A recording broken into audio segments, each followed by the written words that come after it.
Hello, welcome to my channel Bloodshed Restorations, and this is a little walkthrough of a bit of a tool haul I've recently picked up, which is just there.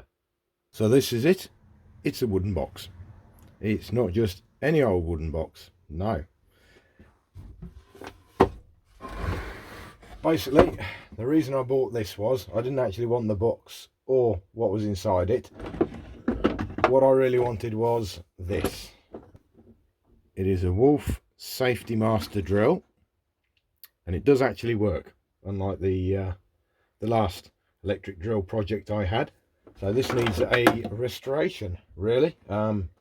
The chap who I bought it off bought this brand new in 1962, and he's even got the destructions with it as well. Excuse me, I'm a bit hoarse at the moment. So the idea is this is a future project, which is what I want to do. So I'm quite happy with that.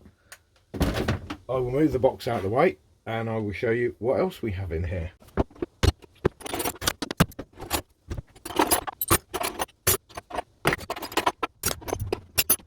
So there we have it.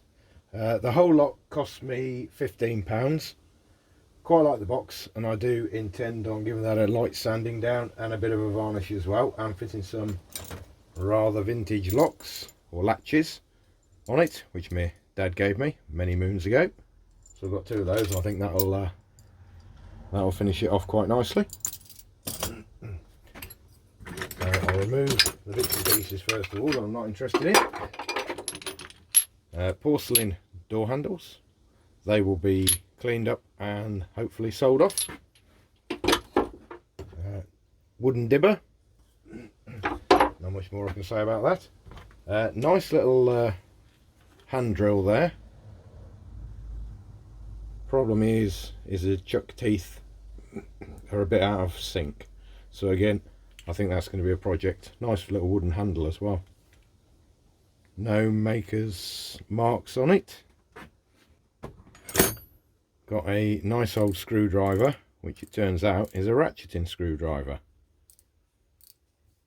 Again, no discernible makes. Oh, hang on. Looks like it says Miller's Falls Tools, number 63. No idea what else, but I do like that, so that's definitely worth restoring. The obligatory drill brace, which seems to work. Again, I'll probably give that a quick going over. Looks nice enough. Nothing too fancy.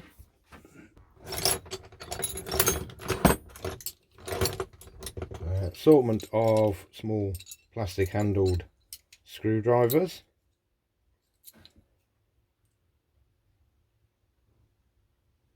Again, no discerning marks, those. Another generic screwdriver. Lots of pliers.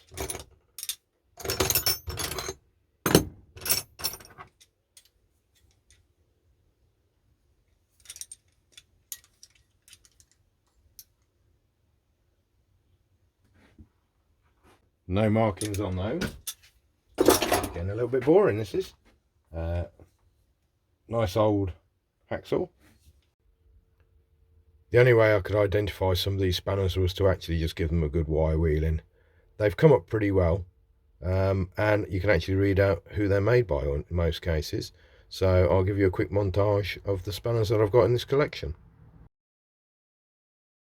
We'll start off with a couple of lovely little Snail brand ones. Then we've got a couple unmarked. We'll wait and see with those. Then we've got one again just marked USA with some interesting stamping on it.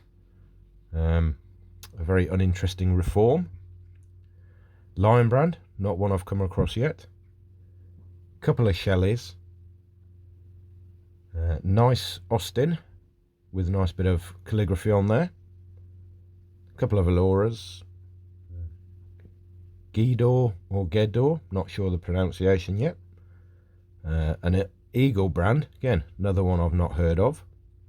and finishing off with a Garrington's. As you can see, it's all completed now. Varnish and clips are on, and inside